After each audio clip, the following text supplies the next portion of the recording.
You're telling me that will have an impact? Absolutely, and the studies prove it. It's an amazing ingredient that's been used for its health benefits. For example, it has impact on visceral fat. Is that belly fat?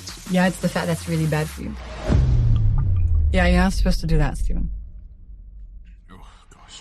The glucose goddess is back. Jessie Inchauspé is a biochemist and best-selling author. With a focus on nutrition and glucose management, She provides simple, science-backed tips to improve our health. 80% of the population have glucose spikes every single day. And that's when problems start happening. From mental health to acne to faster aging, infertility, and PCOS, which is one of the leading causes of infertility in women. And the problem is we're in a situation where the food landscape is so toxic, and most of us just eat sugar and starches. But they're literally made up of glucose molecules. Is there any such thing as good sugar? No.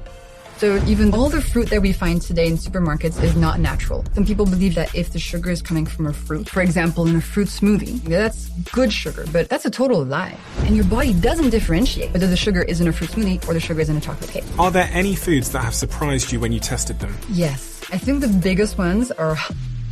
Wow. This begs the question then, is there a healthy way to consume sugar? So these are 4 hacks that people can implement in their lives, and you're able to reduce your glucose spikes while still eating what you love. And you took these hacks and did an experiment? Yes, and 90% of people reduce their cravings, really significant impacts on sleep, hormones, mood, on diabetes. And it says roughly 40% of people who wanted to lose weight did in fact lose weight. Yep. So what are the hacks? The first one is...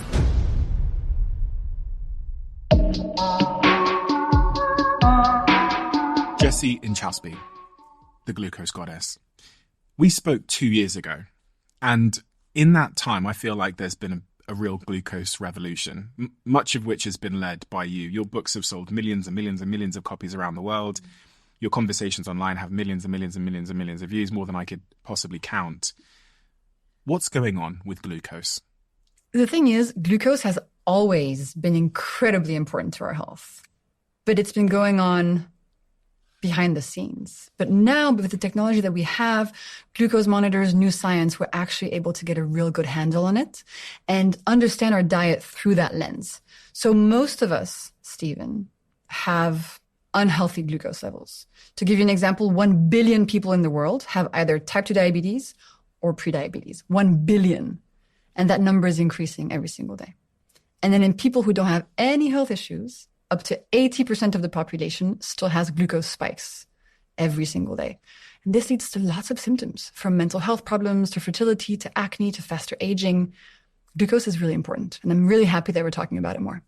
What have you been surprised by how much people have woken up to glucose sugar? Yeah, definitely. I think even the word glucose, people used to know blood sugar, but now the fact that people know what glucose is makes me quite happy. That's the scientific way to refer to blood sugar.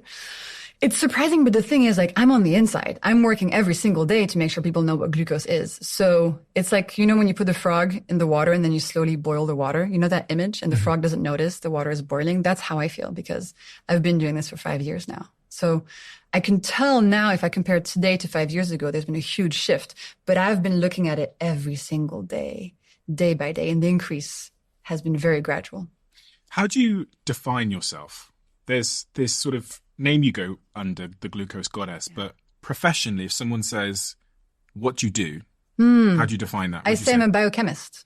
Okay. I'm a biochemist, passionate about sharing science in a fun, accessible, sexy way. That's what I like to do. These CGMs, continuous glucose monitors, that everybody seems to be wearing these days, they're much of the reason people, I guess, know you, because you post these incredible graphs on your Instagram showing the impact of the things we eat on our glucose levels. Yeah. I want to start there. When I eat something sweet and full of sugar, there's a spike in my CGM, so my continuous glucose monitor. Does the spike mean that something bad is going on in my body? Kind of, yeah. So I'll go just one step back. There's lots of different categories of foods, but there are 2 that impact our blood sugar levels. It's starches, so that's bread, rice, pasta, potatoes, oats, and sugars. So anything sweet, from an apple pie to an orange juice. These two categories of foods, they're literally made up of glucose molecules. So when you eat them, they break down into individual glucose molecules, and the glucose molecules arrive into your blood. If you eat a lot of starches and sugars at once, a lot of glucose molecules are arriving into your blood. And that's what you see. That's the spike you see on your glucose monitor. Now, these spikes have a few different consequences.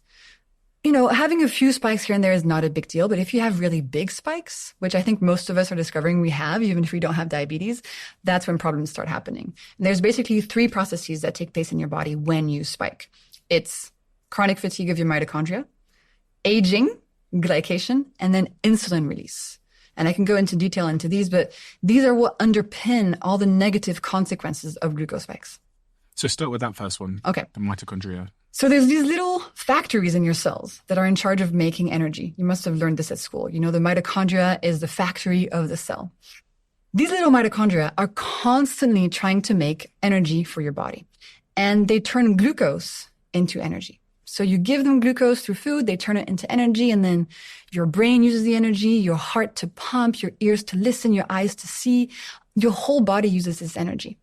And so you might think, okay, I want lots of energy, so I should give my mitochondria lots of glucose. That's the logical conclusion you might come to. But that's where it completely collapses. See, biology is a bit weird.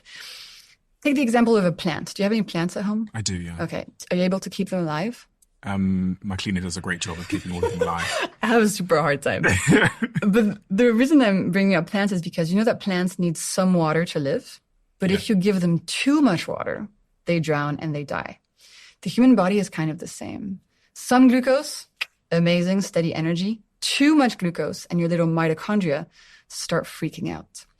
They get overwhelmed by too much glucose arriving their way. They kind of go on strike. And I'm French, so I know. But they sort of go on strike, and they get overwhelmed and stressed out, and they're not able to make energy effectively anymore because we're overloading them with too much glucose to process.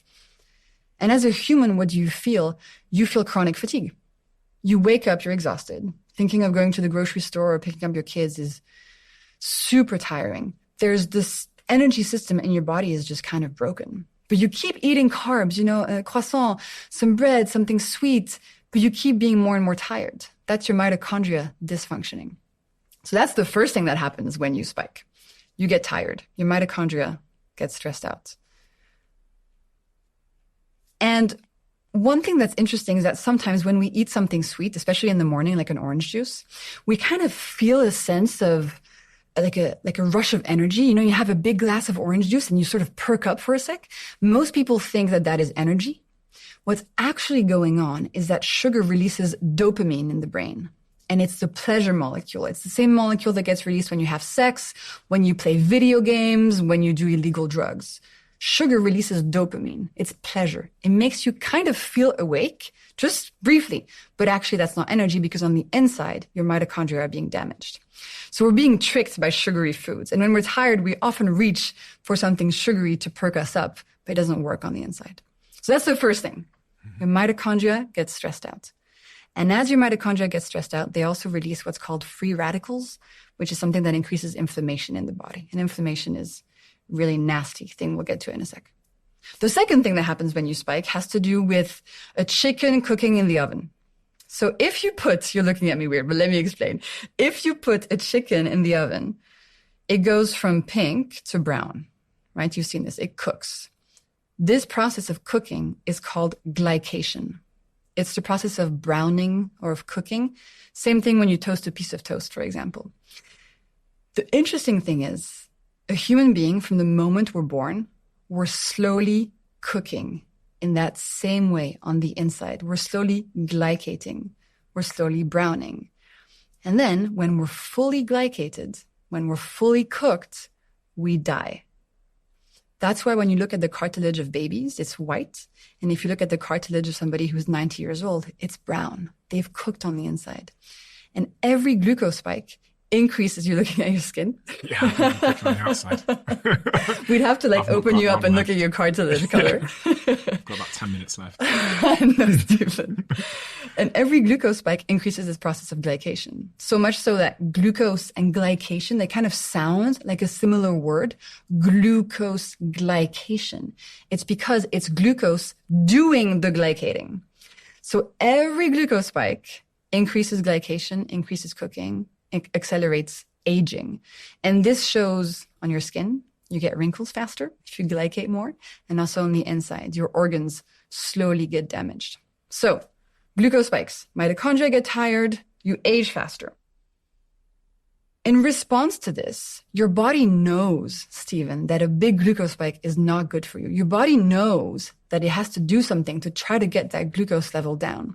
So what it does, it calls up your pancreas, and it's like, yo, pancreas, we got a glucose spike going on. We need to get this glucose down. In response, your pancreas sends a hormone called insulin out in your body. You've heard of insulin before, right? Mm-hmm. And insulin's job, and we love her job is to grab all these excess glucose molecules and to store them away so they don't damage your body anymore. And insulin stores glucose away into your liver, into your muscles, and then when those are full, insulin stores glucose away into your fat cells. And that's one of the ways that you gain fat on your body. It's in response to the spikes and your body trying to protect you from the spikes.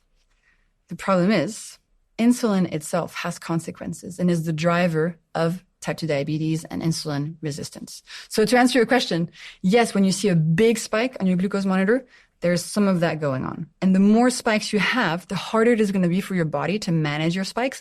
So it kind of becomes a vicious cycle. If you keep eating the same way, your spikes will get bigger and bigger and bigger and bigger over time with more and more damage. On that last point about where insulin stores the excess glucose, does that mean that if I have more muscle mass, I'm better at eating sugary products? Yep.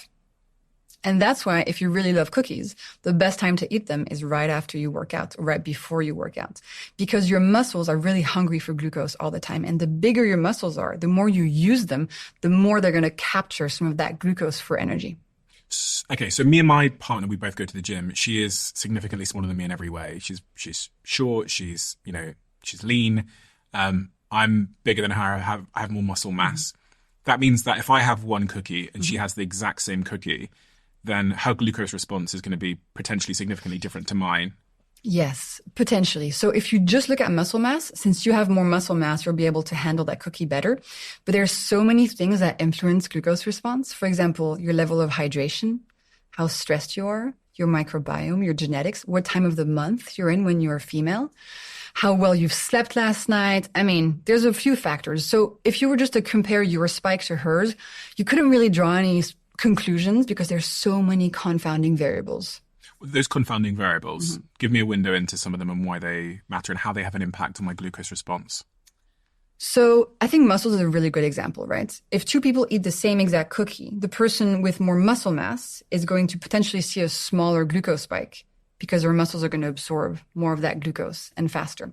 If you look at genetics, some people are better at growing their fat cells and at growing the number and the size of their fat cells. So they have a bigger reservoir to put glucose in. People of South Asian descent, for example, they tend to have a harder time putting on fat cells. And as a result, their glucose spikes tend to be bigger because they don't have that storage unit that they can access and increase the size of. Does that make sense? Yeah. Are there any foods that you have been surprised at when you've tested them? Because this is one of the really shocking things that I discovered when I wore a continuous glucose monitor, is I would eat some things that I've been eating for a long, long time, and they would cause a spike. And I was like, what? I thought that was healthy. Yeah.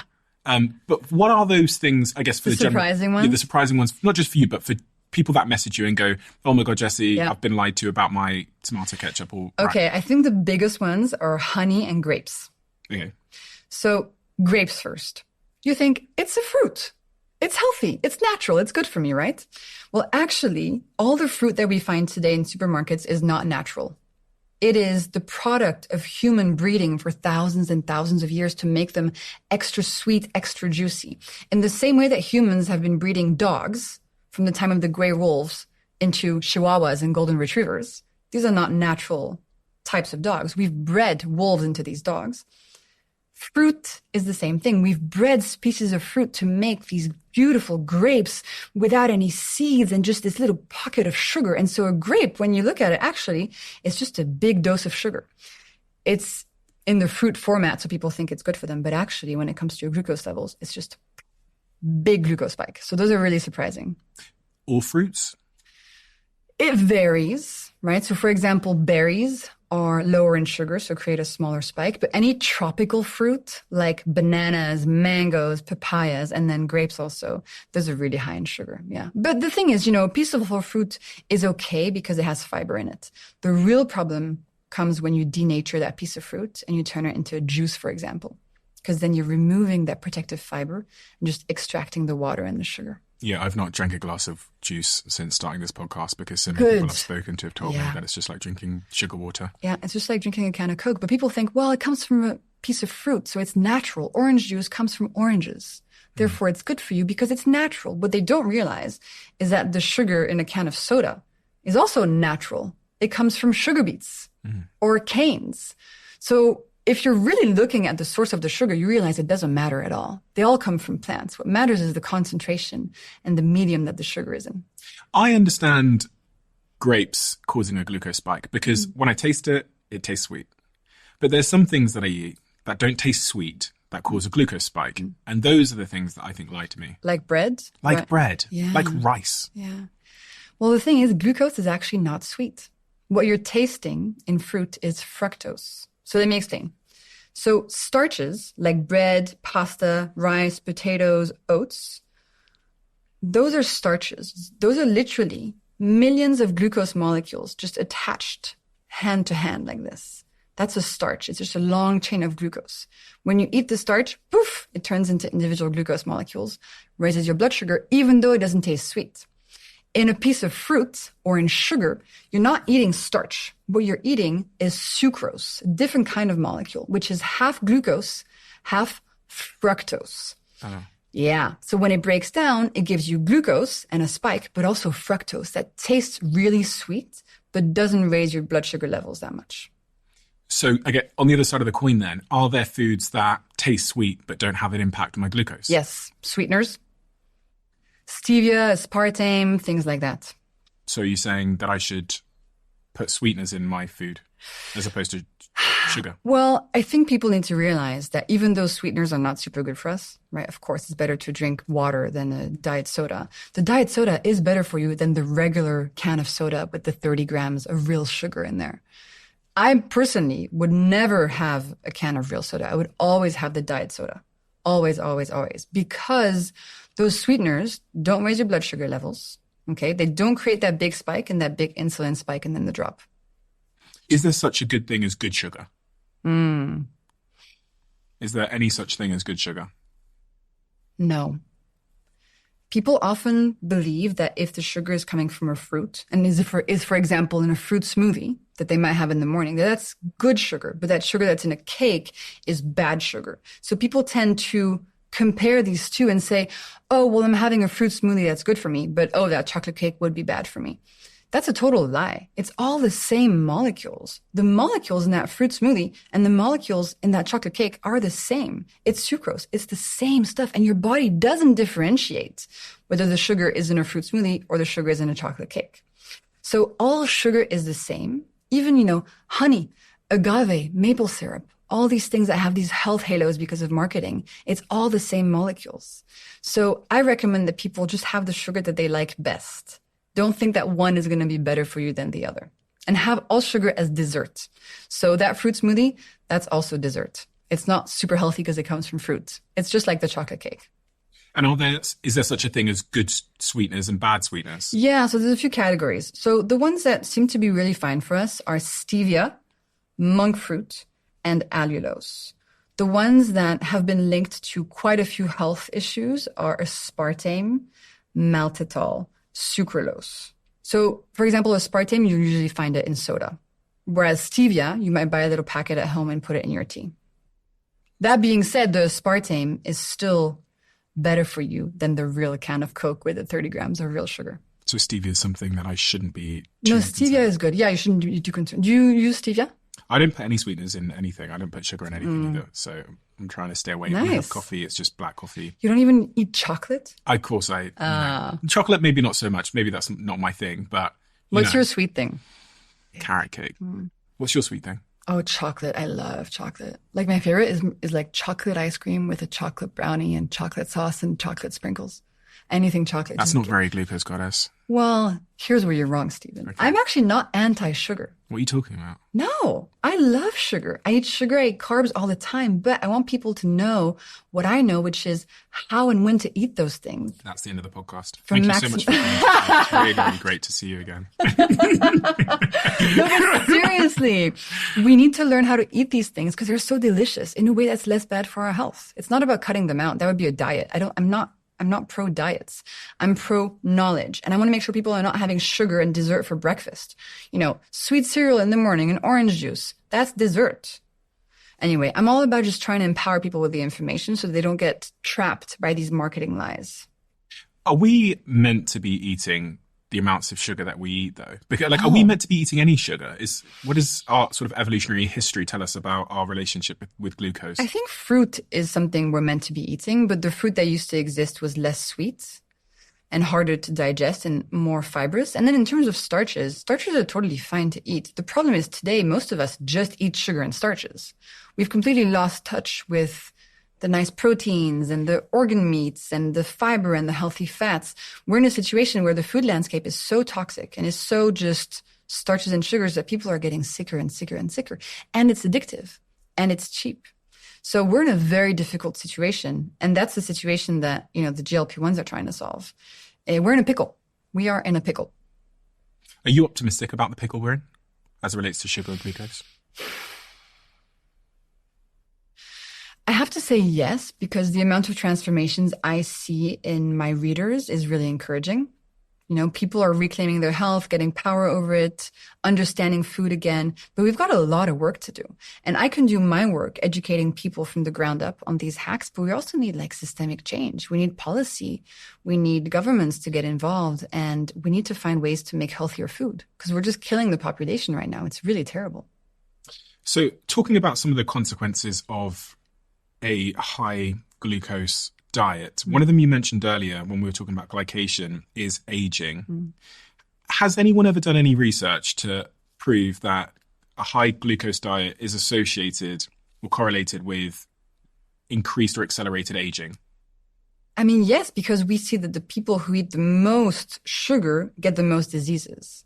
Right? So we see correlations, but they're not like a clinical trial. You can't take two populations and say, okay, everybody's 30 years old. We're going to give this half a healthy, no glucose spike diet and this half glucose spikes every single day. And then we'll see when they're 80, which group has aged faster. We can't do that. That's unethical. So we have to look at correlations. And we see things like if you have really high glucose levels, high insulin levels, you're more likely to get heart disease, dementia, depression, et cetera, et cetera. We have correlative studies, and we understand the mechanism of the glycation. What about the superficial signs of aging? Wrinkles. Oh, like the wrinkles? Skin A lot of skincare products actually target glycation from the outside in. So they'll put antioxidants on your skin to reduce glycation. If you're in the skincare world, you'll see glycation mentioned everywhere. What they don't do is they don't look at how to reduce glycation from the inside out, which is what I think is more interesting. And it's through food. By reducing your glucose levels, you reduce glycation. It's just like a to B. It's very simple. So if I want to stave off wrinkles, then I should keep my glucose levels down. Yes. And you should also avoid smoking, wear sunscreen, etc. But in terms of your diet, what you want to focus on reducing glucose spikes. Yeah, absolutely. What about things like acne and skin conditions? So those are more inflammatory-based diseases. So eczema, psoriasis, acne, rosacea, those are expressions of inflammation going on within your body. And I like to think of the skin as a mirror to what's going on within. And so inflammation can happen through loads of different factors, but one of the factors is glucose spikes. So glucose spikes hurt our mitochondria. That creates inflammation. Then glucose spikes lead to glycation, which also leads to inflammation, and insulin release. And a lot of insulin also increases inflammation. So with every glucose spike, you're increasing inflammation within your body. And if you're susceptible to any of these skin conditions, you can have flare-ups or increase their intensity very simply. And Does it also have an impact on my hormonal balance? A lot of my friends, I'm in that age range now where a lot of my friends are trying to have children. Yeah. And there's so much talk around things like polycystic ovary syndrome and fertility and, infertility in men with their sperm and all these kinds of things. Is there a link between glucose and hormones and fertility? Yes. So we have studies that show that the more insulin resistant you are, so insulin resistance is a consequence of just a lot of insulin in the body, the more likely you are to be infertile. And then we also know that PCOS, so polycystic ovarian syndrome, which is one of the leading causes of infertility in women, we know that 60% of PCOS cases also are people who have insulin resistance. There's a link there. Insulin resistant, you're more likely to have PCOS. And we also know that when there's a lot of insulin in a female body, it tells your ovaries to produce more testosterone. Testosterone is the male sex hormone. And if you have too much male sex hormone in the body, that causes issues. It can cause acne, it can cause balding or hair growth on the face, and it can stop your period. Now, often when somebody has PCOS, they're given the birth control pill, which kind of makes sense on the surface, but really doesn't solve anything. What happens when you take the birth control pill is that you're just ingesting female hormones. That's what the pill is. It's female hormones. So if you have high testosterone, all of a sudden you're ingesting female hormones. So the balance kind of comes back to an okay situation. Your symptoms of excess testosterone go away. But as soon as you stop the pill, the high testosterone is still there. So a lot of people stop the pill trying to have a baby and they're like, oh, I don't have my period. I have PCOS. What do I do?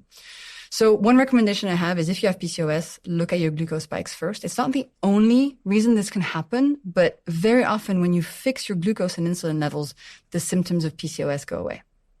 I saw something on Twitter a couple of weeks ago that was trying to make the case that glucose and insulin responses are the reason for PCOS. Yeah. Some people believe that. Totally. And, it's a very politically charged topic. Some people believe you have PCOS. It's genetic. You can't do anything about it. Other people believe, no, it's a metabolic disease. It's a cluster of symptoms that come from high insulin. I'm in that camp. But, there are some cases where somebody has PCOS and doesn't have high insulin levels. So what category do they go into?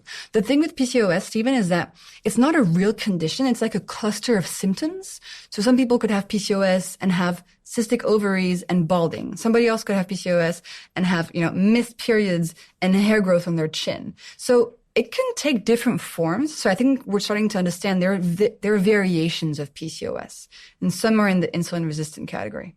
Have you seen a woman reverse her PCOS symptoms? Tons. In my second book, I ran a study. 3 females who were in the program doing my hacks for just a month got their period back and were able to get pregnant in that month just with my hacks. I see PCOS reversal all the time. So these hacks that you say those 3 women used to help reverse their PCOS symptoms, what are the hacks? Oh, the hacks. What are the ones that they did? So the ones they did were savory breakfast, vinegar once a day, veggie starters, and moving after eating. And these are 4 hacks that are the 4 most important ones of my 10 hacks that I've put together in the 4-week method, that second book. And if you do these hacks, you don't actually have to change anything else that you're eating. You don't have to cut out anything. You just add these in. I like to see them like little fairy godmothers that you have in your pocket and you just put throughout your day like this. And you're able to reduce your glucose spikes while still eating what you love in a very low effort kind of way. And I believe these hacks should be seen like you would see brush your teeth, wear sunscreen, drink enough water, have a savory breakfast, move after eating. Have a savory breakfast. So are you saying people shouldn't be eating sugar for breakfast? Correct. So the concept of a savory breakfast comes from the simple realization that if you have a breakfast that creates a big glucose spike, you're affecting your body in many bad ways. First of all, you're leading to your brain not functioning too well during that day. It's leading to brain fog. It can make you a bit confused. Second, it makes you tired. It increases cravings throughout the day, and it also deregulates your glucose levels for the rest of the day. Your breakfast is very powerful. if you have a glucose spike at breakfast, your whole day is a glucose roller coaster. So what you want to do, Steven, is always have a savory breakfast that keeps your glucose level steady. A savory breakfast is what? It's based around protein.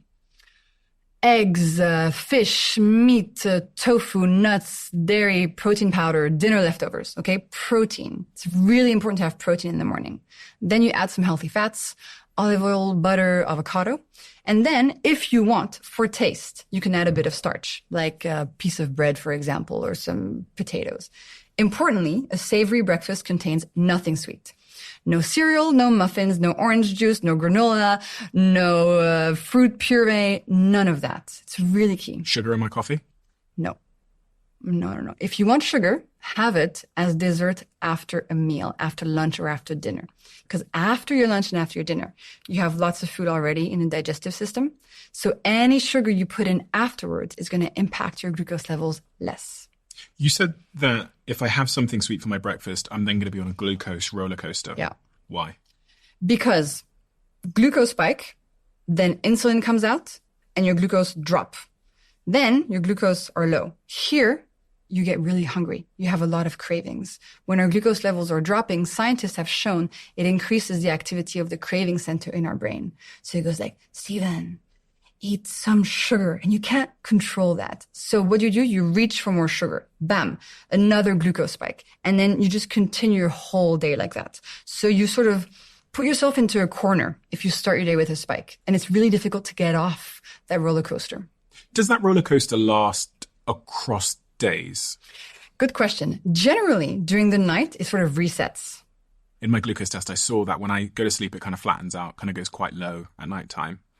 However, I've got this unscientific observation where if I had a carrot cake now, there's a high probability that I'd probably want to have a carrot cake by dinner time tonight as well. Yeah.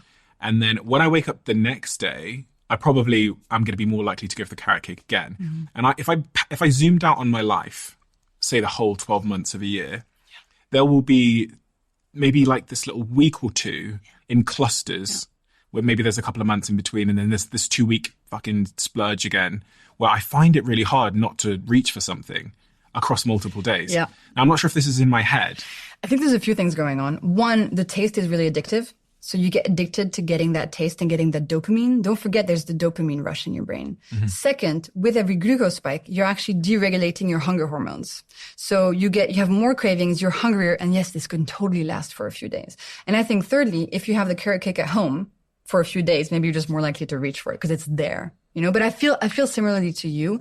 I have these phases, especially if I'm really busy and I can't do all the hacks all the time, where I'm eating a bunch of sugar, and then it lasts until I say, okay, stop, back on the hacks, and I do the hacks for 2 days, and then I'm good again. That's the same with me. Yeah. But also I find that if I do a really big workout, for me, it helps to break that cycle. So if this weekend I did I think I was in that cycle of like, I wasn't reaching for sugar, as in like something sweet. I was reaching for like, I was having a lot of like toast with my breakfast, or I was having like carbs. And then I did a really big workout, and the last thing I wanted was anything with carbs in or glucose. I think it's also in the brain, because you're rebalancing those hormones, that dopamine, you're getting endorphins from the workout. So you're not seeking all that pleasure from just sugar.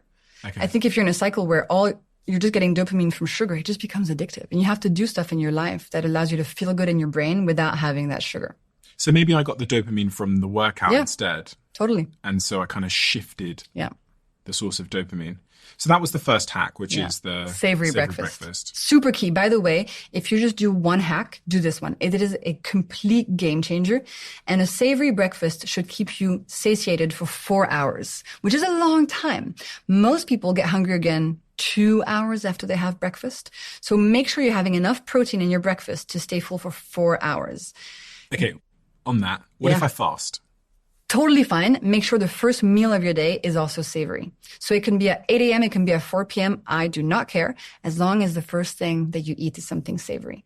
Because when you're fasted, your digestive system is super empty and sensitive. So whatever you give it, whether it's in the morning after just sleeping or whether it's after a 2-week fast, is going to go really quickly into your bloodstream. So you have to be cautious and make sure you're not giving your body glucose. Otherwise, big spike. Do you think fasting is good for you? Intermittent fasting? I I think it's nuanced. I think what I've seen is that in men, it just works way better. In females, it can kind of mess up your hormones. You have to be a bit judicious about when you fast. And we also have to remember, guys, fasting is a stressor on the body.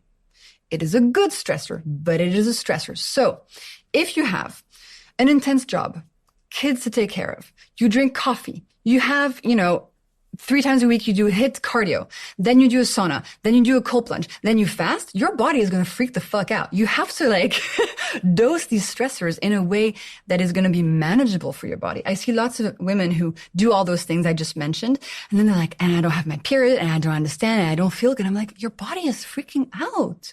Relax. You can't be putting all these stressors on yourself all the time. So I fast when I'm on vacation. And what kind of fasting do you do?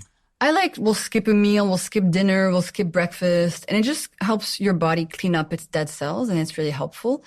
But we have to remember that fasting is a stressor. It has great benefits, but you don't have to fast in order to be healthy. It's very important to also look at what you're eating.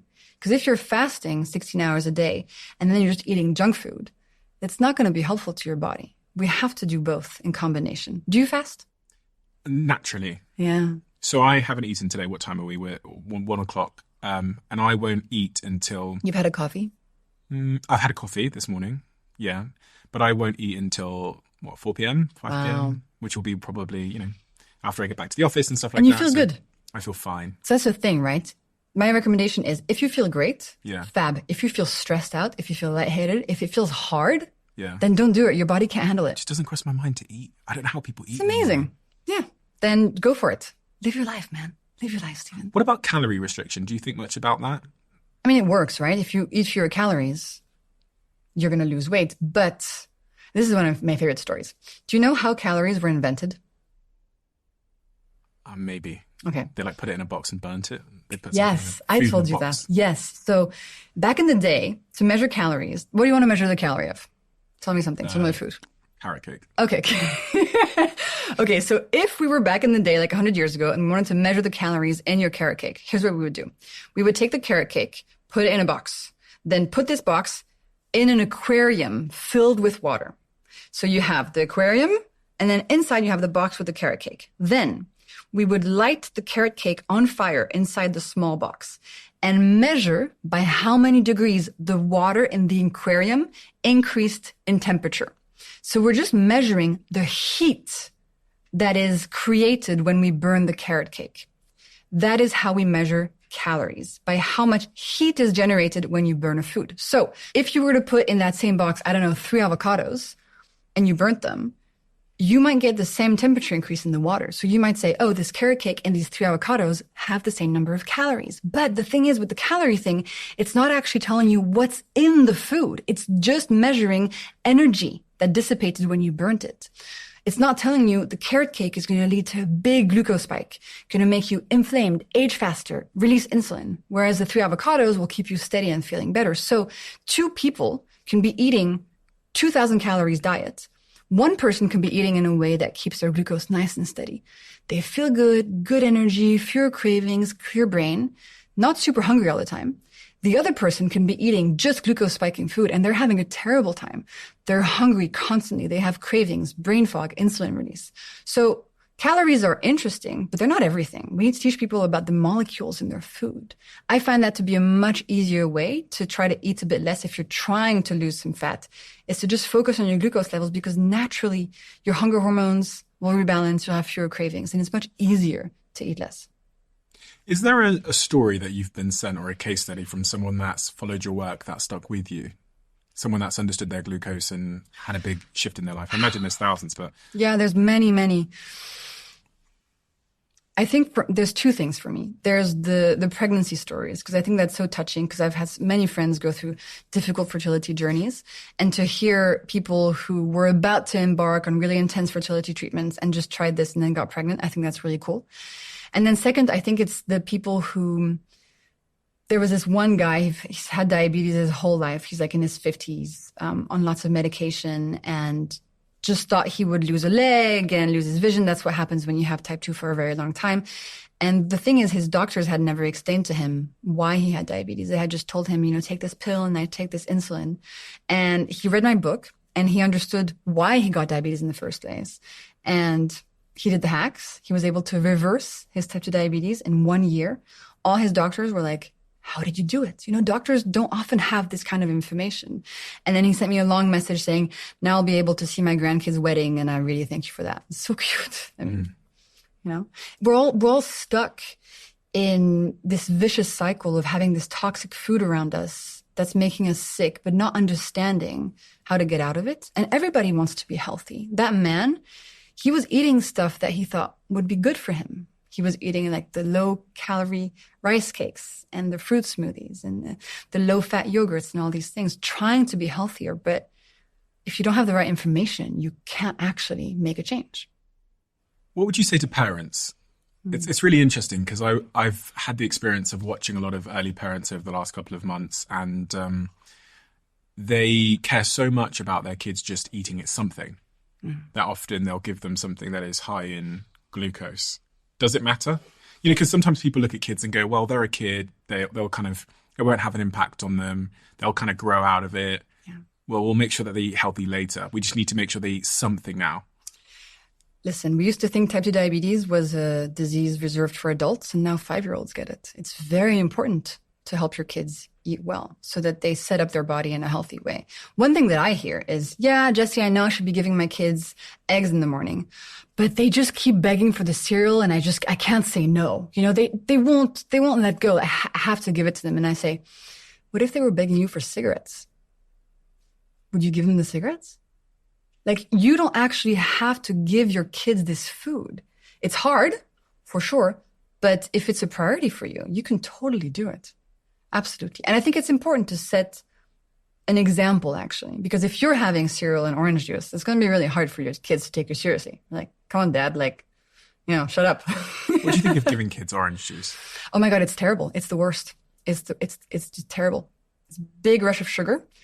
It can affect behavior, tantrums and the sugar cravings and the sugar lows. I mean, no, it's terrible. It breaks my heart. I'm like, wow, those little bodies are not happy right now. There's so many parents that are listening right now that I know. Are like, you don't fucking get it, you too childless. Totally. And that's why, Steven, when I have kids, I totally want to write a book about that because I think there's lots of stuff we can teach parents about how to feed their kids. It's too easy for me to say this stuff. I don't have kids. I don't know how it is. But I can tell you one thing. There will be no orange juice in my house. No orange juice. Like my mom was addicted to Diet Coke when she was younger. So we never had soda in our house. Never. And I hate soda now. I would never be able to drink any of that stuff because I never learned to like it. So don't be scared that your kid is going to binge if you restrict all the sugary stuff. I think it's the opposite. I think if you don't give them the habit, they just won't have the habit. I do agree. We didn't have many sweet things or fizzy drinks or anything in the house. And I think as a kid, I was resentful because you'd go to school and you'd see those things. So you'd lean towards them and you'd love them at school. But frankly, as I've grown older, I'm completely cool with just drinking water all the time. And that's partly because that's what we had in the house. Yeah. So my relationship with water is pretty strong. I feel you. But one thing that parents do tell me is that when they do the glucose hacks and they manage their glucose levels, they're able to be more zen around their kids and sort of, stay a bit more centered when their kids are freaking out or asking about something a lot. Their mood is steadier, so they can actually make better choices for the whole family. And they have a bit more stamina. And then their kids do the hacks and their kids get calmer, and then the family is just having a better time generally. But it can really impact even a marriage. This is a great study I have to tell you about that was looking at married couples. So they recruited 300 married couples, and bless these scientists, they're just insane. So they recruited 300 married couples. They gave each person in the marriage a voodoo doll representing their spouse. So if you're in a marriage, you have a voodoo doll representing your husband or your wife. Scientists then asked the people to put a pin in the voodoo doll representing their spouse every time their spouse annoyed them for 6 weeks. At the end of the study, they took all the voodoo dolls, counted the pins. They also measured the participants' glucose levels. What they found, Steven, is that those who had more variable glucose levels, specifically those who had more low glucose level events, which happens after spikes, had put more pins in the voodoo doll representing their spouse. So their glucose levels seemed to be linked to how irritated they were with their partner. And then the scientists speculated that this had to do with a neurotransmitter called tyrosine. And the more glucose roller coaster you have going on, the lower your tyrosine levels. And tyrosine balances our mood. So the food you eat can impact your marriage, can impact how you show up with others, can impact how you feel about other people's behavior. It goes really deep. It's not just about diabetes. It impacts who you are as a person, your personality. So if I stop eating sugar, it will save my marriage. I mean, you said it.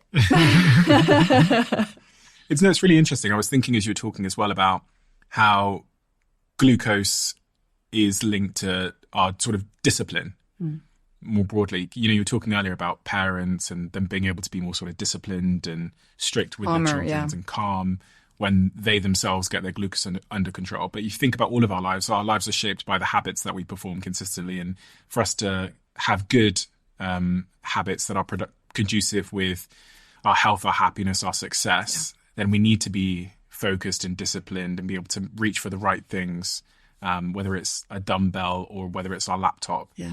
So, like, do you ever think much about the role that glucose plays with our sort of discipline to be who we want to be, to show up how we want to show up? Completely, because so many people are stuck in a cycle of being a victim to their cravings, being a victim to their fatigue, and they can't show up as the person they want to be. And if you switch your diet and use these hacks, you can actually be more connected to the version of yourself that you want to be. And even just a simple thing like a savory breakfast, it can deeply change how you show up throughout your day. Instead of being exhausted at 11 a.m., needing 4 coffees, feeling lethargic in your work meeting, then at 3 p.m. thinking, oh, I really want to have a nap. I would have a nap on the floor right here if I could, looking for sugar all the time. You actually have a clearer brain. Like, we know glucose spikes are linked to even just brain fog. And brain fog is a debilitating symptom to have. You can't show up as the person you want to be. I would never be able to do the work that I do if I didn't have my glucose under control. And I learned that from the very beginning. That's why I got into this work in the first place. But 100% agree with you. Yeah. So the first hack we talked about was the savory breakfast. There was a second one you talked about, vinegar, which we talked about last time, which I remember I was really repulsed by. But you count this as one of your most important hacks, is to eat vinegar every day. It's to drink 1 tablespoon of vinegar in a big glass of water before your biggest meal of the day. And the reason it's important, Steven, is because it's easy. And I'm all about easy hacks, big bang for your buck. So vinegar contains acetic acid, which interacts with your digestive enzymes and cuts the glucose spike of your meal by up to 30% with no effort. So if you want a super low effort, albeit not very delicious, super low effort hack to try, do that. And see how you feel with a smaller spike and a smaller crash, fewer cravings, less fatigue. What kind of vinegar? Any kind of vinegar. It can be the vinegar you have at home. Literally tonight, just grab the white vinegar in your kitchen and not the cleaning vinegar. If it's next to the toilet paper, it's not the right vinegar. You want the kitchen vinegar. 1 tablespoon in a big glass of water, dilute it, drink it 10 minutes before having your dinner. See how you feel. What role is the water playing in this? Just dilution so that it doesn't hurt your teeth, because your dentist won't be very happy if you take a shot of vinegar because it can hurt your teeth's enamel.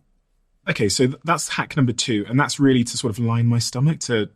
So, no, that's to interact with your digestive enzymes. Okay. The lined stomach is the third hack. Which is? Veggie starters.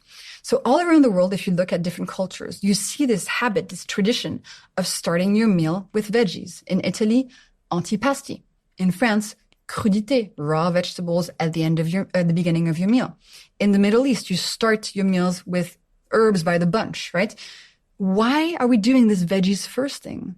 Well, recently scientists have discovered why it's so powerful. It's because veggies contain fiber. We love fiber. She's the best. When you have fiber at the beginning of a meal, what it does is that it coats your intestine. It makes this sort of protective barrier, this protective mesh, kind of gooey, fibrous mesh. And so any glucose you eat afterwards will not be able to go through your intestine into your bloodstream so quickly. So it slows down the arrival of glucose into your blood, and it slows down that spike. You can make the experiment if you're wearing a monitor. Just have a a small plate of, carrots or spinach or broccoli or cherry tomatoes or whatever veggie you like before a meal and see how much smaller your glucose spike is. You stay fuller for longer, have fewer cravings, and you're helping your body from within too. And the fourth one you mentioned was moving after you've eaten. Yeah. So after eating, use your body and your muscles for 10 minutes. You can clean your apartment, go for a walk with your dog, dance to a few songs. If you're at the office, you can do calf raises under your desk like this. So you just sort of push up onto the balls of your feet, up and down for 10 minutes. Nobody will see. And your calves contain a muscle called the soleus muscle, which is really good at soaking up glucose. But it's what we were talking about earlier, Steven. Your muscles are really effective glucose dumps. And the more you use them to contract, the more they're going to soak up glucose from your bloodstream to use for energy. So that's the 4 hacks. Savory breakfast, vinegar once a day, veggie starter once a day. You can also combine those two and do like a vinegar dressing on a veggie starter, and then moving after eating. And then when you want to get pro, you go to all my other hacks. People talk about being in a food coma after they've eaten. Yeah. Which is, the antithesis of what you're saying. Absolutely. Food coma is like a combination of brain fog and fatigue, right? And what's going on there? Well, I think there's a lot of things going on, but one study that's really interesting shows us that in rats, when you create lots of big glucose spikes and when you monitor the activity of their neurons in the rats, scientists noticed that the more glucose spikes they had, the slower the speed of the signal between their neurons. So their brain was literally slowing down. The information was going more slowly throughout the brain, and they theorized that in humans, this could lead to brain fog. So you have glucose spikes linked to brain fog, and your mitochondria becoming exhausted from big glucose spikes, potentially making you really tired, 90 minutes after eating. With the hacks, food coma reduced significantly, so you can actually do stuff after eating instead of just lying down and not being able to get up. And you took these hacks and you did an experiment, right? On page 7 of your book, The Glucose Goddess Method, you talk about this 2,700 person pilot experiment that you did in 2019. Yeah. Which of the hacks did you use for this experiment and what did you find? So it was these 4 hacks. So it was a 4-week experiment. Week 1, you start your savory breakfast every day. You do that for the 4 weeks. Week 2, you add in vinegar once a day. You continue for the rest of the 3 weeks. Week 3, you add veggie starters. And week 4, you add moving after eating. You don't have to change anything else about what you're eating. I'm not cutting out sugar. I'm not telling you to not drink alcohol. I'm not telling you to not drink pasta. I'm just asking you to add these 4 hacks in and see what happens. And these people were from 110 countries. Yeah. I recruited them online through Instagram. Between the ages of 20 and 70 years old. Mm-hmm. And what happened? Listen, the results were really stunning. So 90% of people reduced their cravings. 90% of people had more energy. You had really significant impacts on sleep, on hormones, on skin, on mood, on diabetes. Of course, this is not a placebo-controlled randomized trial. It's just an experiment. I didn't have a control group. But these numbers are pretty remarkable. And that's what I see when I meet people, when I see the testimonials from my readers. It's just very quick impact because glucose spikes impact all parts of our system, physical and mental. And when you balance them, Steven, you're creating a much better foundation for your body and your mind to be healthy. And these are self-reported symptoms, right? Totally, yeah. So we did a survey at the end of every of the 4 weeks and just measured the results. And when you say there's no control group, that means that there wasn't another group who were doing like a different kind of intervention or a placebo. No. Okay. So it was just 3,000 people doing the hacks, and I was just asking them questions at the end. And it says here roughly 40% of people who wanted to lose weight did in fact lose weight in those 4 weeks. Yeah. With no calorie restriction, no request to eat less. And the reason this is interesting is that even though weight loss is not the primary objective of balancing your glucose levels, what happens when you reduce your spikes is that you reduce cravings because you're not activating that craving center anymore. You reduce hunger. You have more energy to potentially move more, and you lower your insulin levels. Now, this is very important because when there's insulin present in your body, you cannot burn fat. Insulin is storing fat and making more fat. And when you lower insulin, you can actually burn some of the fat that you stored. And there's going to be people screaming because they want to know the other sort of 6. There's 10, right? Yeah, I can go through all of them if you want. Yeah, if you say what the other 6 are. Of course. So another hack is eating your food in the right order. Now, this is kind of similar to the veggie starter. It's just a bit more complicated, and it's really what the science shows us. The science shows us that if you eat a meal in the right order, meaning veggies first, then proteins and fats, then starches and sugars, instead of the opposite, you reduce the glucose spike of the meal by up to 75%. You're eating the same meal, the same quantity, the same food, just the order and using that fiber first mentality is going to reduce your spike significantly. And just to be clear, this doesn't mean that I'm going to gain less weight from that meal. Well, no, because it doesn't, weight loss doesn't happen within one specific meal, but it does mean you'll have fewer cravings a couple of hours after that meal. So maybe you won't reach for the donut. Okay. That's how it would work. So indirectly, I might not gain more weight. Exactly. So eating your food in the right order. Okay. Having a savory breakfast. We talked about it. Veggies first. We talked about it. Vinegar. We talked about it. Moving after eating. We talked about it. And then there's close on carbs. So that means anytime you eat starches or sugars, which are the big category of carbs, make sure you're never eating them naked or on their own. Because if you eat them on their own, poof, they just turn into glucose really, really quickly. So instead of having a slice of bread on its own, have bread and some avocado. Add some fat to that. That's a good clothing to add. Or add some protein or add some fiber. If you're having a carrot cake, don't have it on its own. Have it with a Greek yogurt, for example. So that's close on carbs. It's really easy to remember, especially if you're going throughout your day and you can't really pick what you're eating because you don't have many options. Just think close on carbs. Then we have savory snacks. So during a day, if you want to have a snack between meals when your stomach is empty, try to have something savory that won't increase your glucose spikes instead of having something sweet. Then another hack that we kind of touched on is if you want to eat something sweet, have it as dessert instead of on an empty stomach. So if I want a cookie or a carrot cake, I will make sure to buy it in the morning if I know where I want to get it from, and then have it as dessert after my lunch or after my dinner. So I'm not removing any of the sugar from your life. I'm just showing you how and when to eat it so it will reduce the glucose spike. And then we have always eat your fruit whole. Never juiced, never dried, never smoothied, only whole to have that protective fiber in there. Thinking about your Instagram, you post these photos of glucose spikes with in response to different foods. How do you trial that? Is that... Oh, great question. Are those your spikes? Yeah, those are my spikes or the spikes from somebody on my team. But it's really important to note that these spikes are just illustrating studies, trials that have been done by scientists around the world. So for example, I'll find a clinical trial showing that vinegar before a meal reduces the glucose spike. It's been shown at scale with a placebo, proper clinical study. And I'll just make an example with my own data to illustrate that scientific study. And that's why if you swipe on my post, you'll see my graph and then the study that I mentioned or in the description of the post. I don't draw any conclusions from my own glucose data. I'm not like, oh, look, today I had a green tea and that didn't cause a spike. And yesterday I had a green tea and I also had a piece of, an almond and that caused a bigger spike. So I should be telling everybody to not have almonds. Like that's not how it works at all. It's just an illustration of existing studies. That's my role. That's my job. That's what I love to do, to translate studies that are existing in a way that makes it easier for people to understand. Because you can't just give somebody a scientific paper. You have to explain it in a visual way that they can immediately get it.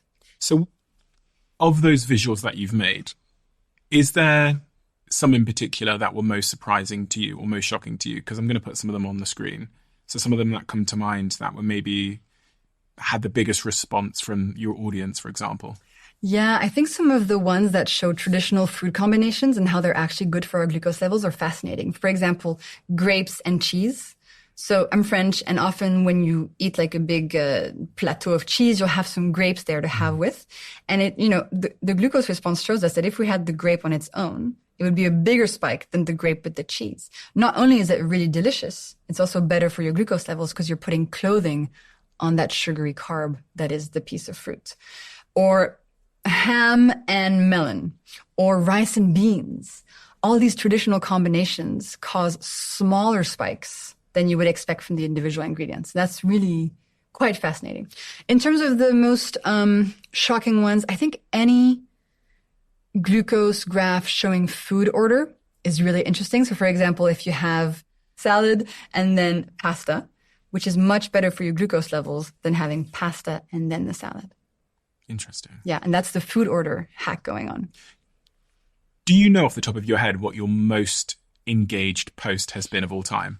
The one that's been shared the most or commented on the most? Or Actually, it's one currently, at least on YouTube, it's one where I show an image of an ancestral banana, what bananas used to actually look like in nature and what bananas look like today to illustrate that the fruit that you find today in the supermarket is not natural. So that's a very, very popular one. And then I think it's the hacks, it's the glucose graphs and the videos where I explain food order. People really love that. It's so interesting to see that if you have your veggies at the beginning of a meal, you have such a big impact on your glucose levels. Whereas we've all been taught that all your food mixes in your stomach and makes this like big smoothie and it doesn't matter. Well, it does actually. Yeah, because that's really easy to change as well. Totally. You don't have to change what you're eating, how much you're eating. Just next time you're sat at a meal, think, oh, I'm going to have the veggies on my plate first. That's it. So powerful. These hacks are so easy, Steven. I really want everybody to know them. I want to become irrelevant. I don't want to have any more work because everybody knows these hacks. It's so important for our public health. I think some vinegar has arrived for you to shot. Yeah? No, we can't shot it, Steven. We have to dilute it. I'll dilute it as well. Let me quickly get some. Go for it. Yes, so this is cider vinegar. But any vinegar works. You don't have to buy expensive vinegar. It doesn't have to be organic, unfiltered, whatever. Just kitchen vinegar works. Can I try it straight? I've actually never really drinking. Okay, but if your dentist is upset, it's not my fault. Okay, well. So Jessie told me to drink this straight. No. She's an expert. She said she's a scientist.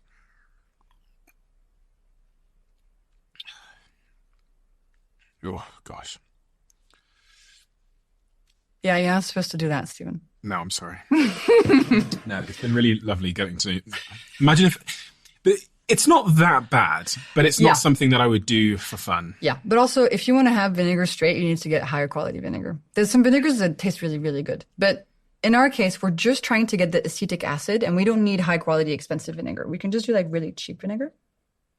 And this is we just put 1 tablespoon. This is a good hack if you have a parent that has diabetes and they don't want to change anything about their lifestyle. Just get them to add this before their meals when they're eating carbs, and you'll see a good impact on their glucose levels.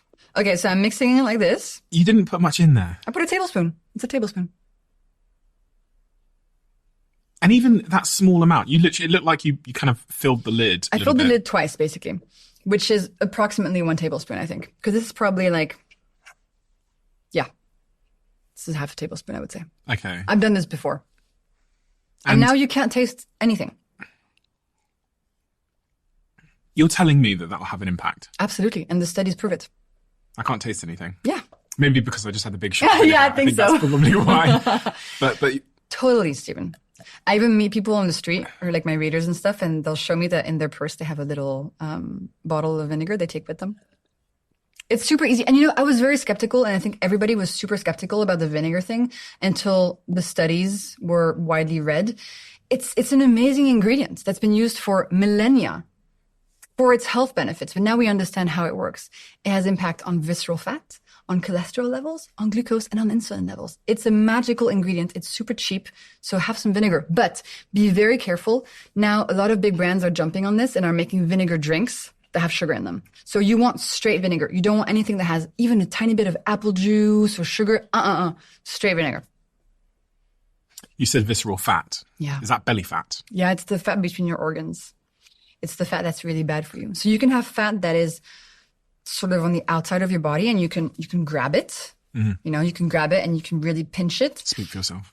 No, I totally have some nice fat here that I can grab. Yeah. So this fat, I can grab. Yeah. Visceral fat is underneath my muscle layer. And you would know if somebody has visceral fat if they have kind of a big, hard belly. Okay. Have you ever seen that? Yeah. And they just but if you touch it, you can't make it into a roll. That's visceral fat. That's between your organs, and that's really bad for you. So vinegar helps. Of course, this is not a magic solution that's going to fix all your issues and, prevent a ton of diseases. It's a good ally to have. And I'm all about little allies you bring with you, gentle giants you have throughout your day that are going to help you get to health in an easy, manageable way. So if I have that glass that you've just made for me, which basically I can't taste the vinegar in because it's been diluted by water, and then I eat something, remind me again of the impact that will have on my glucose spike. So it'll reduce your glucose spike by up to 30% and your insulin spike also by up to 30%. The way it works is that you have these little scissors in your stomach, like miniature scissors called enzymes. Their job is to chop up the starches and sugars and turn them into individual glucose molecules. It's a part of your digestive process. These enzymes do this job.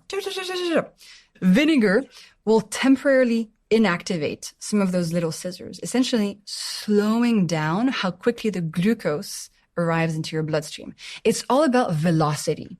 We're all about trying to reduce the speed of arrival of glucose into your bloodstream. That's the key. So vinegar is a really effective way of doing this. One of the things that I read online as well about glucose, and again, this is like conspiracy theories that are knocking around. I read, this is a variation of the tweet. I'll read it out. It says, sugar in a baby's brain is called ADHD. Sugar in adult's brain is called dementia and Alzheimer's. Sugar in your eyes is called glaucoma. Sugar in your teeth is called cavities. Sugar on your skin is called aging. Sugar in your sleep is called insomnia.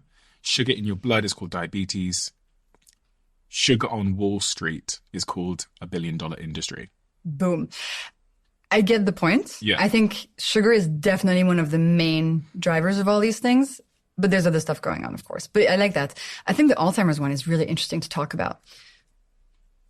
There's a study that has followed people for 30 years, and they found that people who had elevated glucose levels in their 40s were more likely to get Alzheimer's when they reached 60, 70, 80.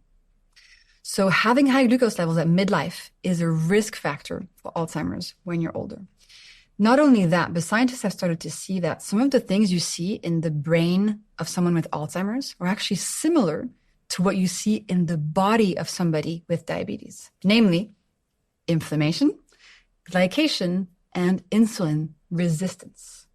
So much so that some scientists call Alzheimer's type 3 diabetes. Diabetes of the brain. Pretty freaking fascinating. There's going to be so many people that are listening to our conversation when we talked about PCOS or Alzheimer's or all these kinds of things that think, like, how is it fair that I've got these conditions when I don't even eat as much sugar as most people? Yeah. They probably look at someone who is really binging out on sugar, who doesn't have any of these things. If I was a woman and I had PCOS and I ate just a little bit of sugar, I'd be like, this is not fair. Yeah. And a second ago when you said at 40, if you have elevated glucose levels, is that relative to like, or is that to your response? No, they're looking at fasting glucose. So a measure of how diabetic you are, essentially. If you're healthy, pre-diabetic, or diabetic. So it's not looking at the spikes. It's looking at your baseline in the morning, which is what doctors measure with a blood test. Oh, okay. Yeah. But Steven, life is unfair. Like my glucose spikes led to terrible mental health episodes of depersonalization. Lots of people I know eat so much sugar all the time, have never had one mental health issue in their life.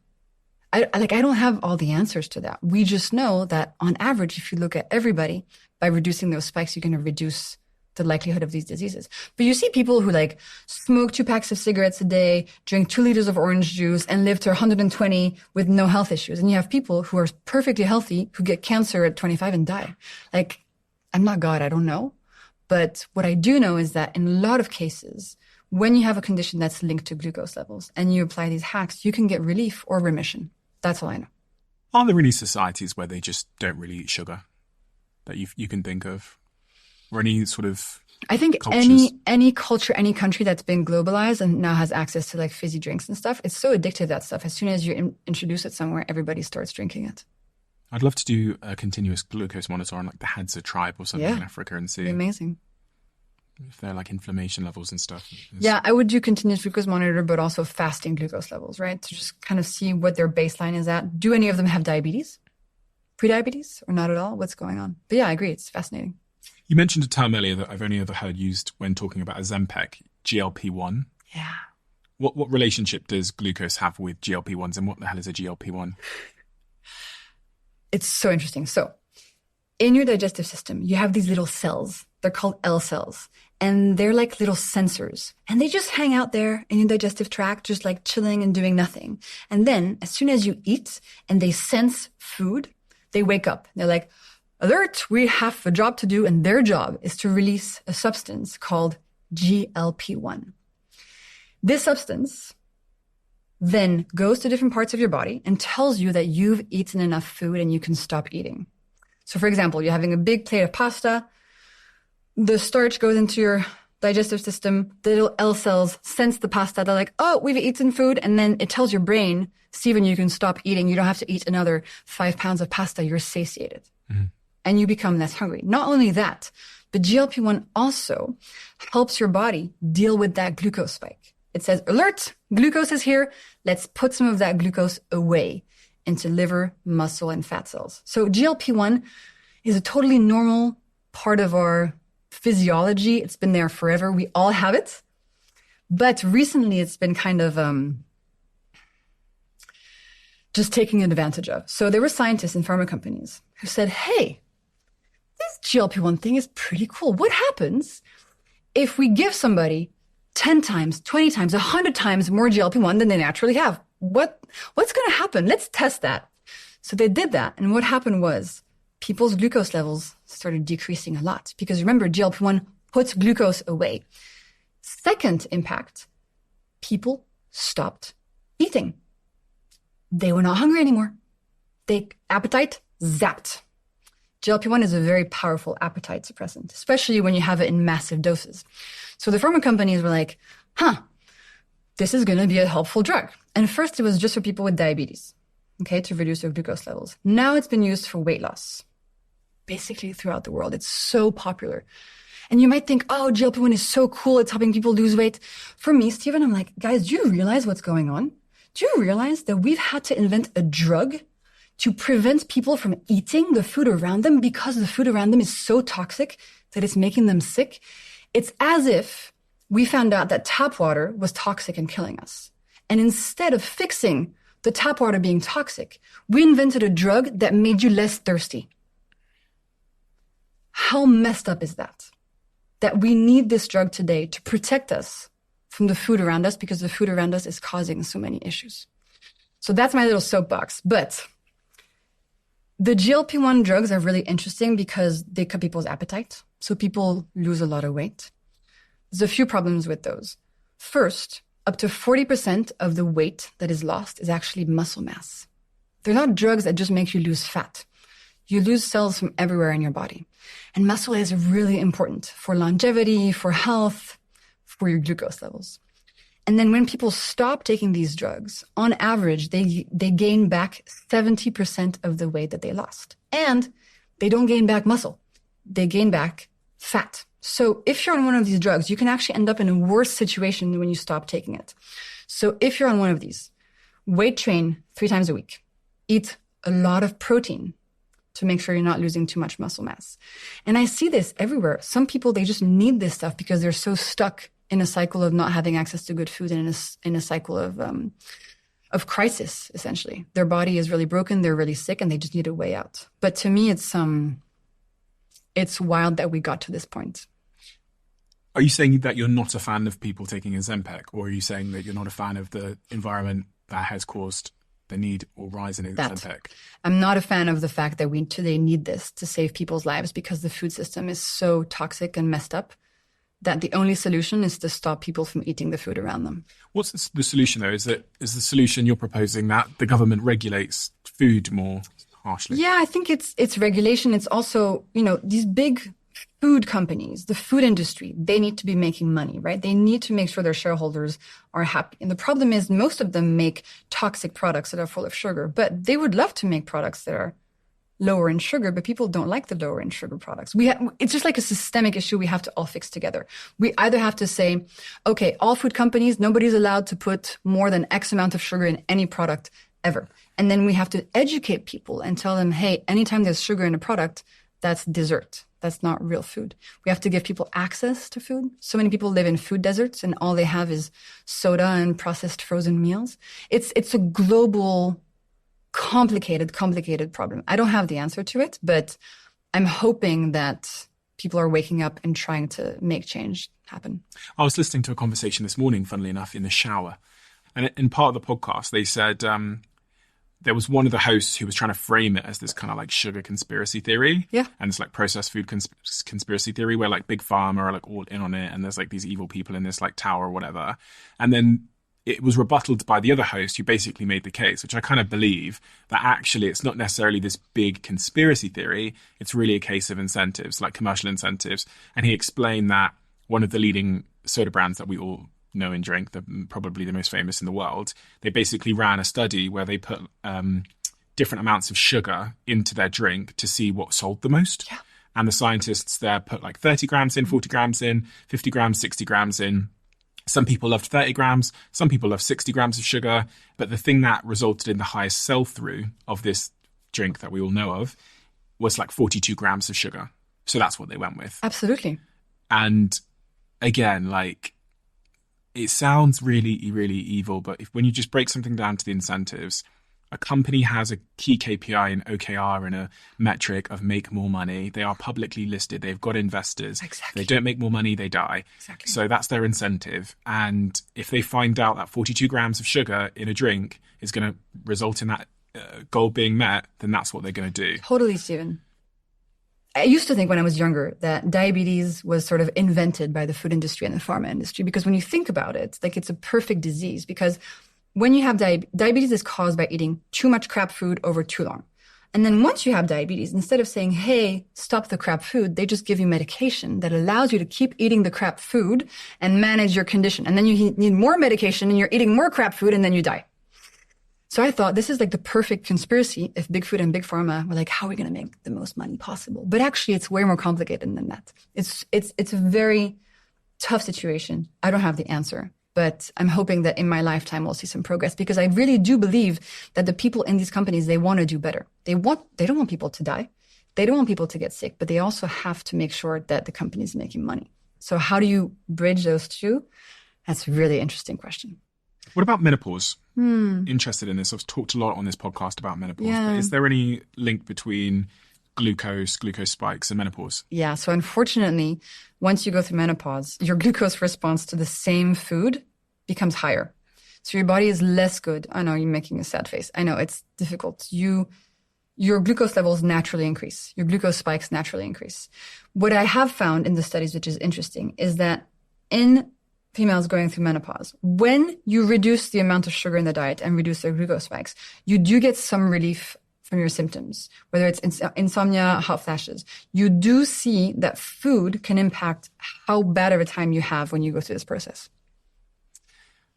Have I depressed you? No, so I've got the hacks. I kind of understand the impact that glucose is having on my body now. I guess it's funny because there's a whole spectrum of people that listen. There's some people that listen to this that will be on one side of the spectrum where they're really struggling with sugar. Maybe they're clinically obese and maybe they just can't get out of that roller coaster, those cravings. And it's probably somewhat emotional. Yeah. There's probably some kind of trauma there or something. Maybe there's a genetic predisposition or whatever. But for those people, like, I don't know what to offer them. Really? Like, what can I offer them? What can we offer them? So people who are stuck in a craving cycle? That are at the extreme end of the craving cycle. Okay. So when you're at the extreme end of the craving cycle, you are a victim to your sugar cravings.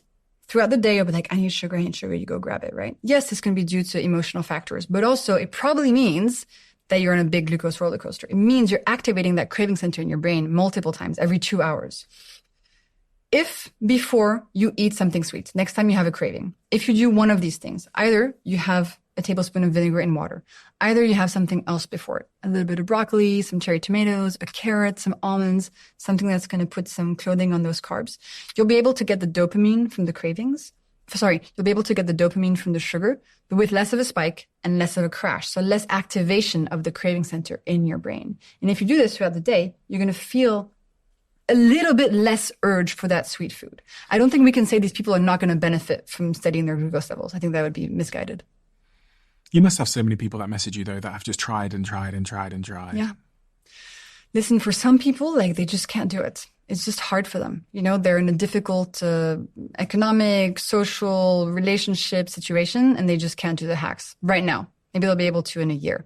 But most people who try and who are able to get their hands on savory breakfast ingredients, on vinegar, on some veggies, they see really good impacts. And that's what drives me, really.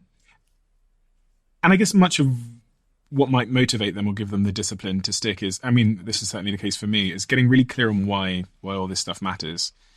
You know, I don't think humans are particularly good at thinking too far into the future. I think we're good at dealing with prevention is not today. sexy, right? Yeah. Like, if you tell somebody, oh, these glucose hacks are going to be good for you so you prevent Alzheimer's, like, nobody really cares unless you have a parent with Alzheimer's.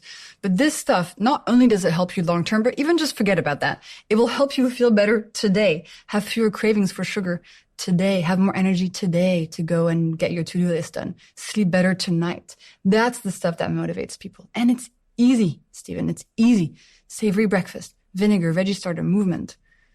It's easy and you feel the impact immediately, so you want to keep going. And on that point of today, if I'm doing a podcast episode and I'm sitting here for 3, 4, 5 hours sometimes for somebody, do you recommend that I avoid glucose before I do the podcast to make sure my cognitive performance, my articulation? 100%. Yes. Studies show that when you have a big glucose spike for breakfast before you do a cognitive task, you are not as good on the cognitive task as if you have steady glucose levels, because your brain also uses glucose for energy. And so it feels the ups and the downs and the inflammation and the glycation. If you want to really fuel your brain, have a nice savory breakfast, or eat nothing if you don't feel like eating. Well, you said that my brain uses glucose for energy. Mm-hmm. So if I have a massive bowl of sugar right before this conversation, isn't my brain going to be like...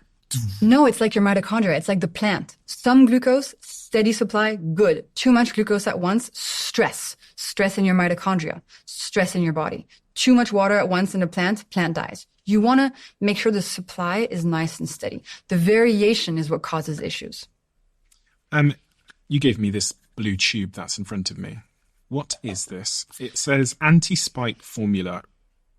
I can't even pronounce it. That's not English. Oh, did I give you a French? You gave me a French one. Okay. In English, it should say makes the glucose spike of carbs and sugar up to 40% smaller. What is it? Okay. It's so for anybody that's just listening on audio, it's this little jar of tablets, little capsules. Yeah. On each capsule, it says anti-spike. Half of the capsule is green. The other half of it is this sort of like beige color. And it's got a powder in each capsule. There's 60 capsules in this little jar. Mm-hmm. What is it? This is just me putting some cutting-edge science into capsules so people can use it. So there have been 2 big scientific realizations that I wanted to share with people. The first one has to do with GLP-1. So you know those little cells that are sensing food and that produce GLP-1 in your body that I was mentioning? Nice. There's a molecule in lemon. Look at me. Look at you, Steven. Who would have thought? Who would have thought? Look at us. There you go. The glucose goddess himself. Drinking vinegar in this hand, anti-spike formula in this hand. We're going to live forever. You're going to live forever. We're going to live forever. I really want to live until like 150, mostly because I want to see if they find aliens. Anyway, that's a sidebar. So, do you know what meme I just did then? Do you recognize it? Where that guy's, I think it's Hot Ones? And they're like, look at us, look at us, look at us. Who would have thought? Look at that. You're perfect, Steven. I'm so proud of you. Wait. So I want to tell you this because it's really cool. So, you know lemons, they're really yellow. Yeah. Okay, so the reason they're yellow is because of this substance called eriocitrine. It's an antioxidant. It's really good. Eriocitrine has been discovered by scientists to be really good at increasing the amount of GLP-1 your little L cells make. So on the one hand, you have like extreme pharma drugs giving you way too much GLP-1. And then on this side, you have natural stuff that can naturally increase GLP-1, which helps your glucose levels, your cravings, and your satiety. So this lemon molecule, eriocitrine, if you have enough of it, it's going to increase the amount of GLP-1 your cells produce. The thing is, Steven, you need to have a lot of it. You need to drink like 1.5 liters of lemon juice per day to get enough to impact your cells. Or you can extract it and you can concentrate it. And that's what I've done and put into anti-spike. So this is a really cool natural molecule that I want people to have access to do the natural GLP-1 increase. So this could lower my glucose spike by up to 40%. So the the lemon extract doesn't do the glucose spike. It does the GLP-1 thing. The other thing that I've put in anti-spike is an extract from mulberry leaf. So mulberry leaf contains a molecule called DNJ. Super cool molecule. When you have it before a meal, it goes and it interacts with those little scissors I was telling you about that vinegar acts on, and it prevents up to 40% of the glucose in your meal from being absorbed into your bloodstream. So it just cuts by 40% the glucose absorption. Just the glucose. It doesn't cut the vitamins, the protein, the minerals, nothing. So I've put these two amazing scientific discoveries into this bottle with the best quality extracts, etc., because they were not on the market and I wanted people to have access to them. Again, you can just do the food hacks. You don't need this. But if you want supplement help, don't go for berberine, don't go for vinegar capsules. This is what you need. What is the most important thing we haven't spoken about that you think we should have? There's a new study that I wanted to mention on depression, which I think is really interesting, that has followed people for 10 years. So it followed 300 people. None of them had insulin resistance or depression at the beginning of the study. And insulin resistance, as I explained, is just a consequence of lots of glucose spikes over a long time. They followed these people for 10 years. They found that in the people who developed insulin resistance within those 10 years, there was almost a 2-fold increase in the development of major depression as well. So insulin resistance is correlated to major depressive disorder. Not saying it's causing it, but for me, the connection between glucose and mental health is truly fascinating. And as you know, and we discussed on our previous episode, that's the reason I got into this in the first place. And seeing more studies come out like this, linking the two, I think we're going to learn so much in the next few years. I mean, I think as you were saying that, I was thinking about, if I have a high glucose diet, then it has a ton of downstream consequences, one of which is like my sleep is going to be terrible. If my sleep is terrible, I'm probably going to be more likely to be depressed. Yeah, absolutely. Do you think much about sleep and glucose? Has anyone ever? I do, yeah. There's some studies showing that if you go to bed after dinner that has caused a big glucose spike, you're going to have less restorative deep sleep. And for me, if I go to bed with a big glucose spike at dinner, in the morning I wake up and I'm so hungry. It's always like inevitably, if my dinner causes a big spike, I'm hungry as soon as I wake up, like gargling hunger.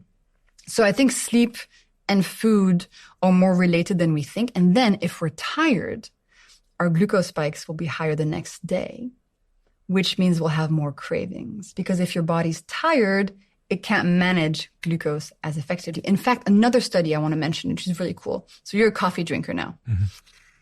Coffee in some people causes glucose spikes, even black coffee, because of the stress response. Have you ever seen a glucose spike from coffee? I've not looked. Okay, then then let's hope you don't. But in some people, it causes a spike, especially in people who feel a bit jittery and anxious when they drink coffee. Here's the study. It showed that if you're tired and you didn't sleep well, you should drink your coffee after your breakfast instead of before. And it can cut the glucose spike of your coffee by up to 50%. And also, I think it makes sense from a cortisol standpoint. If you're exhausted and you just have a bunch of coffee first thing when you wake up, it might be a lot for your body to handle. So even black coffee can cause a glucose spike? Yeah, in some people, yeah. In some people. In me, it never caused it. Didn't prevent me from becoming way too addicted to coffee. But in some people, it causes a spike, yeah.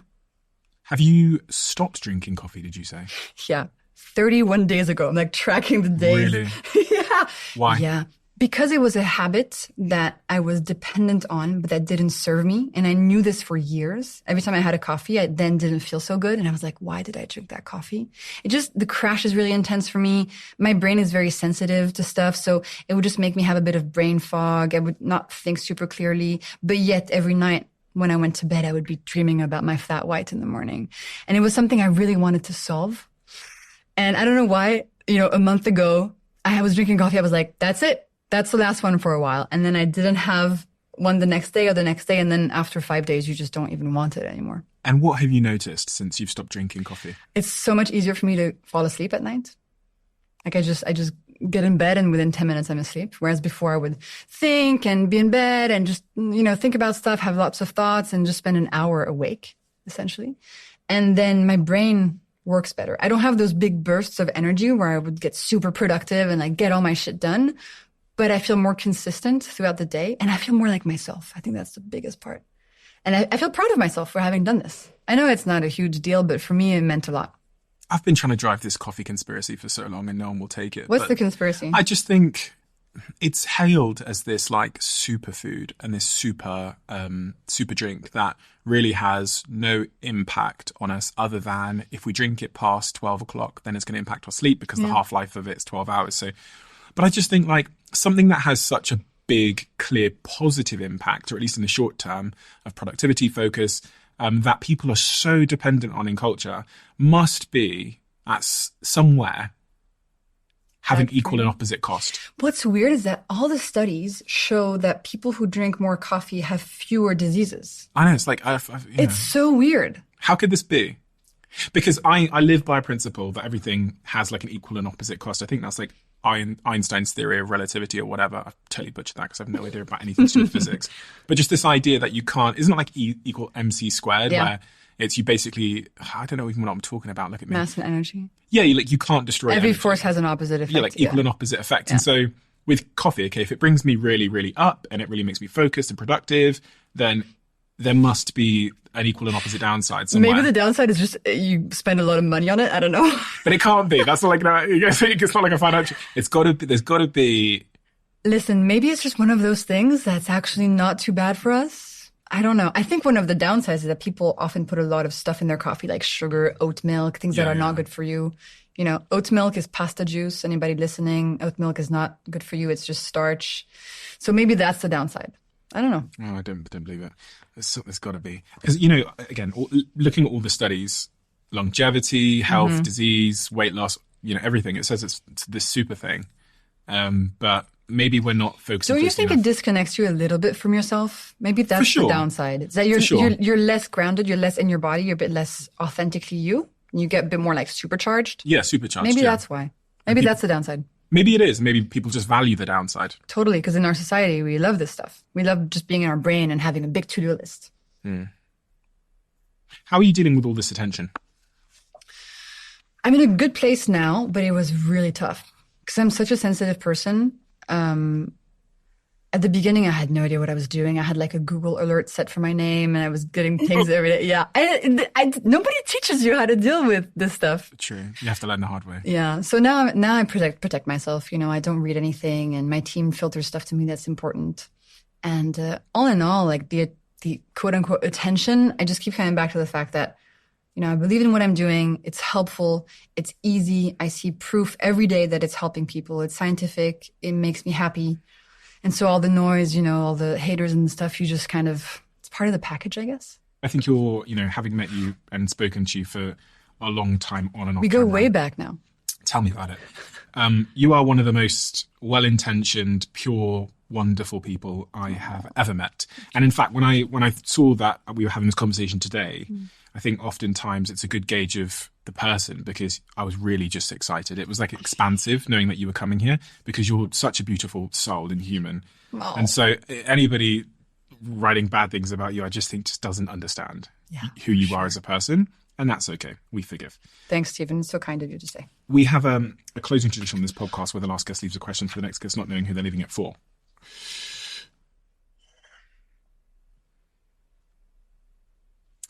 And the question that's been left for you is, tell us about an occasion that comes to mind when a complete stranger did a surprising act of great kindness to you. Yeah, I know exactly.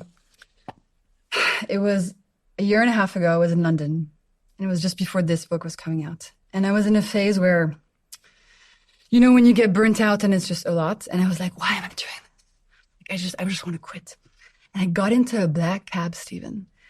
And the driver, I think he was an angel or something. He just looked in the mirror and looked at me and started saying, I was going to make me cry. He just looked at me and he said, whatever you're doing, it's important. He just said that. And he just said, whatever you're doing, it's important. Like, keep going. And it was so crazy that this stuff happens. There was the universe sending me a message or something. He was definitely like, I don't know. Yeah, and that really stuck with me because it really felt like and I'm a very spiritual person. It really felt like a message from the spirits, you know, trying to help me in this difficult moment. So it was not so much a personal thing somebody did, but it was something that someone channeled that like really impacted me. Why did it matter so much at that moment? Oh, because I go through ups and downs. It's hard, you know?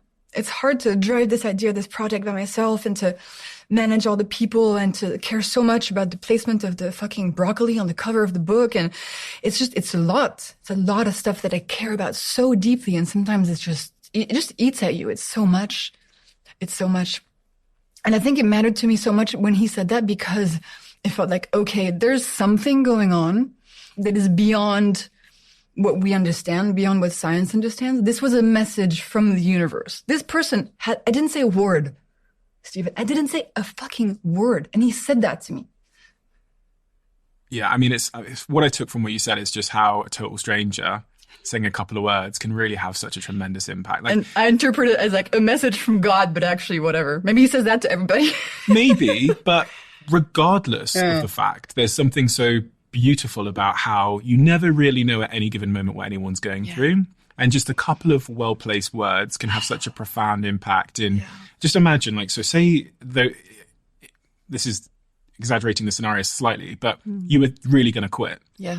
And him saying those couple of words, someone that has no idea whatsoever, pushed you to carry on your mission. Yeah. And pushing you to carry on your mission saves thousands and thousands and thousands of people's lives and extends their health span. And all it was a couple of words. It's wild. And all of that's going on at all times in our society. We don't even know the sort of butterfly effect of the impact it's having on people. But we can bet on the fact that it's just better to be kind. Exactly. And we can bet on the fact that if we want to say something nice to somebody, we should.